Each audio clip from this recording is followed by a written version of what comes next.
Come here mga apo!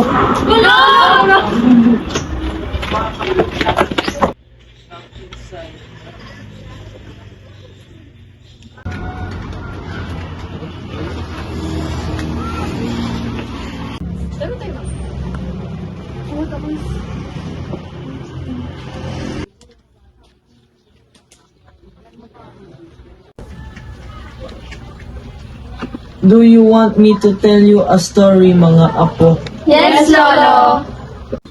Don't interrupt me, as my memory is as fleeting as the summer breeze.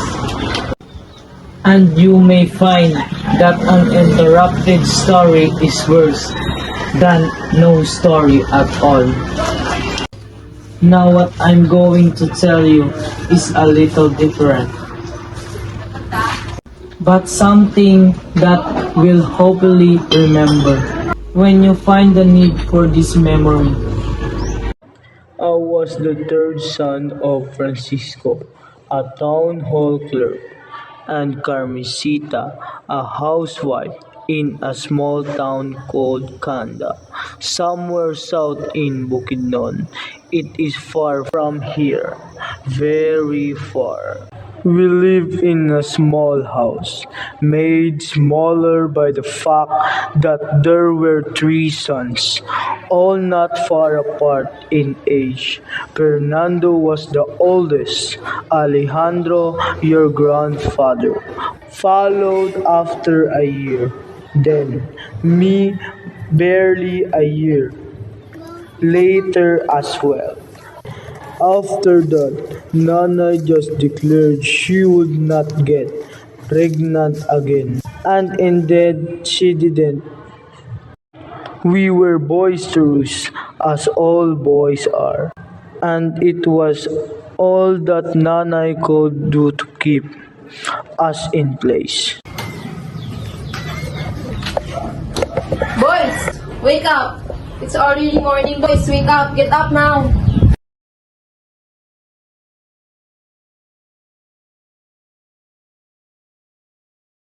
We had no household help, and aside from our three cats, 5 kittens, 2 dogs, a flock of chicken, and 2 pigs, we only had Apo, Nanay's father. Boys, wake up! Do your chores now.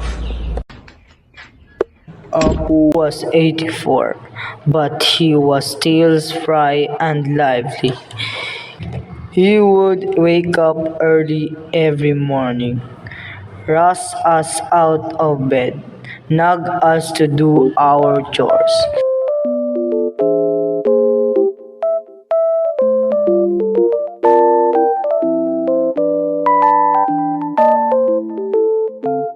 Often, I would sit with Apo and he would tell me stuff about the war and the times that his family had to leave their home in the middle of the night as the shelling and the bombing started in their town.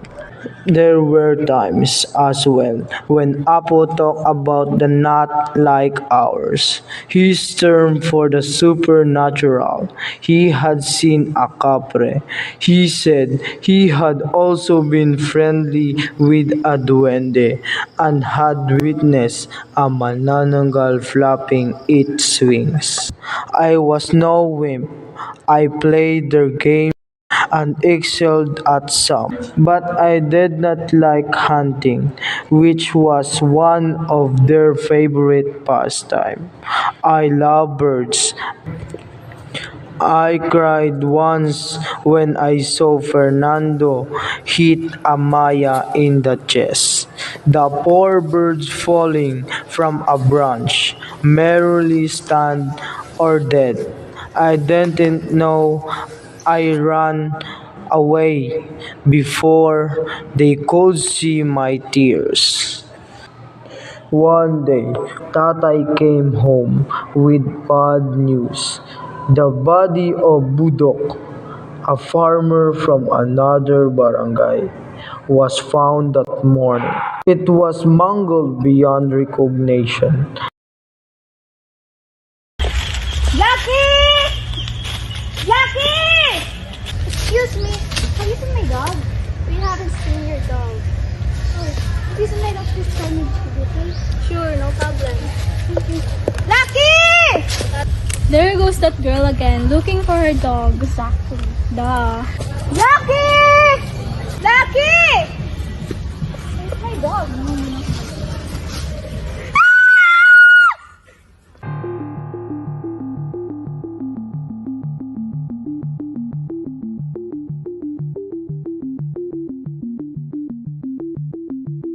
What was queer, Tatay said, was that someone pulled out Pudok's internal organs. According to the doctor, neither a bolo nor a knife was used for the crime, which didn't make sense at all, for that would mean that the person used his hands.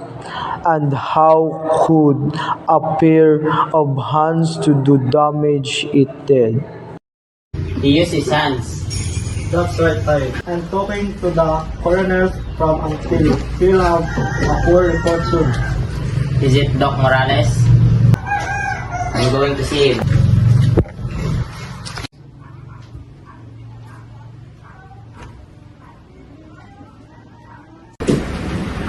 What's he doing?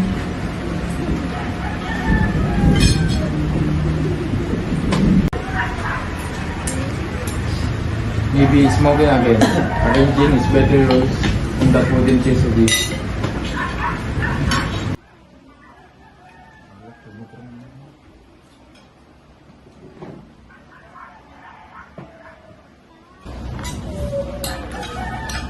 Tay, what's that? That's a nice dagger, Tay. What are you going to do with it, Tay? We are not dealing of something ordinary here. Where? I've been to Doc Morales. The coroner's report from Until arrived already. And his finding matched that of Doc Morales. It was done by a woman. And personally, I know who did. It was done by the knot like ours. You remember the stories I told you, Ton? That which? You see? The other day, I was just telling Tonyo about a creature called the Manlalayog, and that's why I got suspicious when I heard you describe the body. It occurred to me that I have seen that type of murder before, so I went to the doctor to see if we could find strands of a woman's hair and pieces of a broken nail to prove my hunch. How could you conclude that it was the Manlalayog for sure? You know Budok? He's young, isn't he? And strong. How then can a woman claw his face and pull his internal organs with her own hands? Can you explain that? But she may have used a blunt instrument like a spoon, or she may not be alone, or Nobody believes in them anymore. And it will be our deaths. Wait, Tay. Tell us, please, what is Malalayog? We really don't know. She managed to kill 5 men within 5 months. A Manlalayog is a creature that possesses special power. Once she is hunting, killing her becomes a challenge, for she transforms into a very beautiful woman who will certainly use her considerable charm to weaken a man's will. Manlalayog prowls at night and hunts for men who are alone. Once a man is completely enraptured by her, she will wrestle him to the ground, for she has extraordinary strength and she will eat his internal organs. And that is not only her power, she will also fool your mind. It was said that there were men who did not come under her spell but still died because when they met face to face, they just stabbed her. but how can you kill her? Stab backward. For even if you don't see her real body, it's there behind you. Yes, Tony is right. We should stab backwards. If it is right metal, like this bronze blade, once is enough. Then you should run and run for all your worth, for even a dying manlalayog can curse you with her last breath, and that will be the end of you.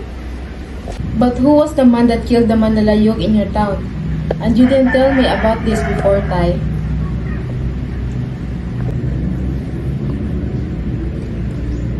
I didn't tell you because there was no reason to. I never thought this would happen again.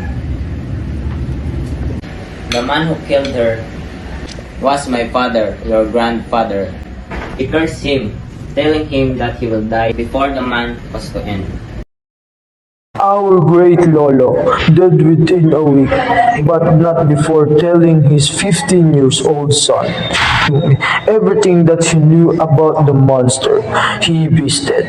He gave him the dagger to keep, as well reminding him that he should follow his father's footsteps should the same things happen again.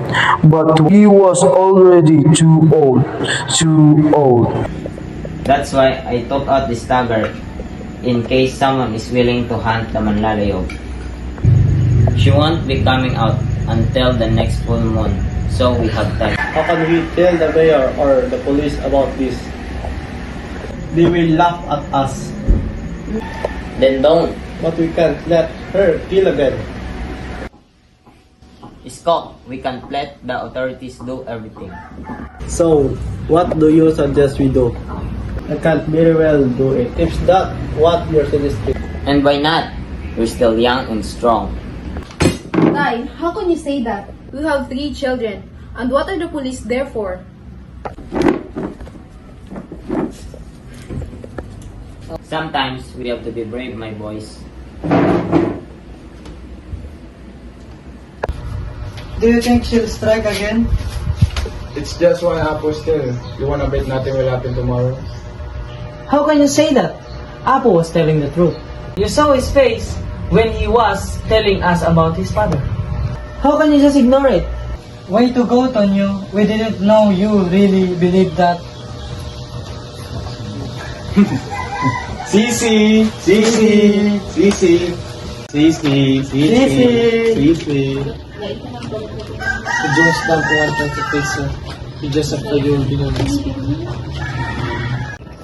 So you're not afraid, huh? Well, brave boy, why don't you take Apo's dagger and find the manala you said? Yes, I do it. I kill her. The words had been empty, but when I said them, I realized that I really had to do it. Not for my brothers, nor for myself, but for my father. If I would not go, and the manlalayo claim another victim tomorrow, that I will be forced to hunt her himself. Despite what Nanay had to say, because she would feel obliged. We didn't really mean that, Ton. We were just teasing you. No, I'll go otherwise. Tata is too. And you know Nana is already mad at Apo, for he has to do it. Are you sure you can do it, Todd? Yes. That night, when Apo went to his usual place in the veranda, they helped me look for the bronze dagger in Apo's bedroom.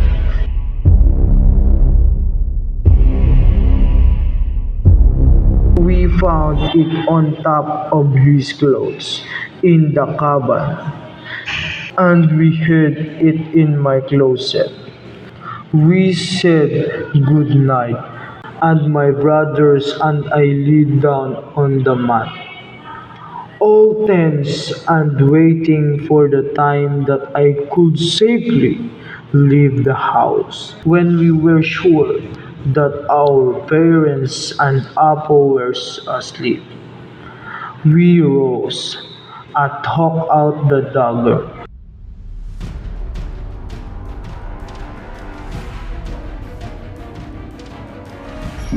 Better kill it so you are ready. Ton, don't do it. Please. You'll get yourself killed. I won't.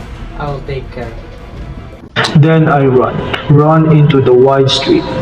I plopped down on a bench in the plaza, contemplating my next action. The bench was cold, and after my run, my heart was beating rapidly. I seemed to be the only one awake in the whole town, and I was sitting in the middle of plaza, with only the bronze dagger to comfort me. I looked around, and everything was in shades of gray. I suddenly had a name for what I felt. Fear. And it was fear that slowly filled my whole being. On my way back, passing the first rice field, I realized that nothing stirred. I slowed down to a walk and listened. I suddenly realized that everything was becoming very, very well. My brothers and their daughters were a million years away. This was reality, me holding a cold piece of metal. I saw her just a few steps from me. I knew at that moment that it was her, the manlalayog I had been waiting for and wanting to hunt. I let her get closer. I remember, and in my mind Apo was screaming, "She is behind you, she is behind you, stop backwards." When I turned around, there she was, the manlalayo. I ran and never looked back.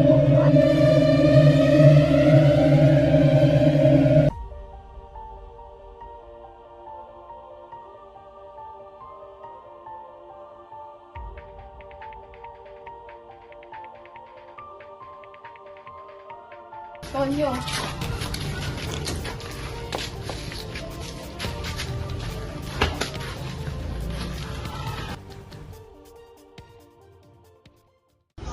That was a nice story, Lolo. Yes, yes, yes. That was a nice story, my dear. A nice story. But there are no more stories like that. Tomorrow I tell you instead about the Pulangi River came to be. It was also a nice story. Now you go inside. It's already late.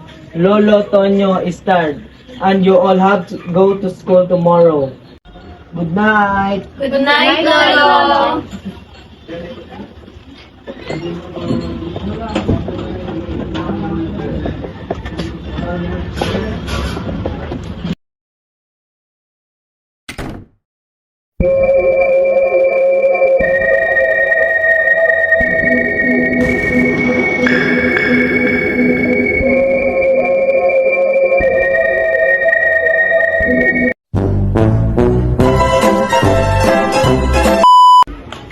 Come here mga apo. Oh, nakbati mo. Wait long. Ay, bakit nyo malaman ka ng singgit pa?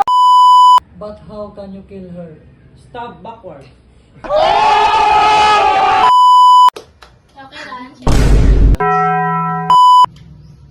Do you think she's self? Way to go, Tonyo. Gago. Way to go, Tonyo. We didn't know you really believe that.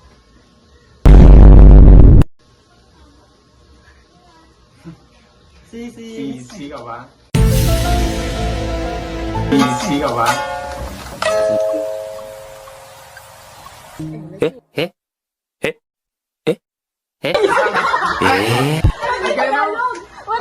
Bombastic side eye. Criminal offensive side eye. But how can you kill her? Backstab.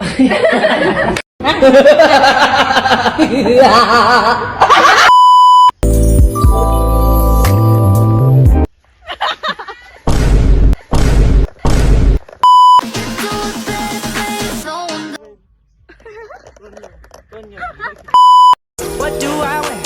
I only told you 12 times. The first dress that you put